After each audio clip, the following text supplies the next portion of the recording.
Hello everyone. నమస్తే. Welcome to సాహెస్ daily dose. ఈరోజు నేను చేయబోయే రెసిపీ మరమరాల ఉప్మా. దీన్నే కొన్ని ప్రాంతాల్లో ఉగ్గాని అని కూడా పిలుస్తారు. ఈ రెసిపీని ఏ విధంగా తయారు చేయాలో తెలుసుకుందాం. ముందుగా ఒక అర కేజీ మరమరాలను నీటిలో వేసి 1 నిమిషం వరకు నానబెట్టాలి.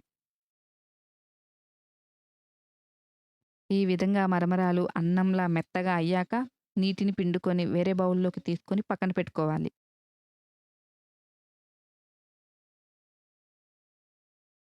ఇప్పుడు గిన్నెలో 2 టేబుల్ స్పూన్ల నూనె వేసి వేడయ్యాక 2 టేబుల్ స్పూన్ల వేరుశనగ గుళ్ళు, 1 స్పూన్ తిరగమాత గింజలు, పావు స్పూన్ జీలకర్ర, 1 ఎండుమిర్చి, గుప్పెడు కరివేపాకు వేసి వేగనివ్వాలి. ఇప్పుడు సన్నగా తరిగిన ఒక పెద్ద ఉల్లిపాయ, 2 పచ్చిమిర్చి వేసి కలుపుకొని మూత పెట్టి ఉల్లిపాయని వేగనివ్వాలి.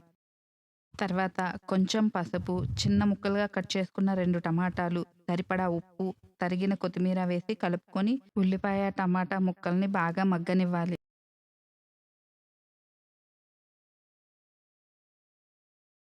ఇప్పుడు నానబెట్టుకొని పక్కనుంచిన మరమరాలను వేసుకొని బాగా కలుపుకోవాలి. చివరగా పుట్నాల పప్పు, కొబ్బరి, ఎండుమిర్చులతో చేసిన పొడి, ఉప్పు తగ్గినట్లయితే సరిపడా ఉప్పు వేసి బాగా కలుపుకోవాలి. ఈ పొడి ఆప్షనల్ మాత్రమేనండి. వేయకపోయినా చాలా రుచిగా ఉంటుంది. అంతే, మరమరాలతో ఎంతో సింపుల్‌గా చేసుకునే చాలా రుచిగా ఉండే మరమరాల ఉప్మా రెడీ అయిపోయింది.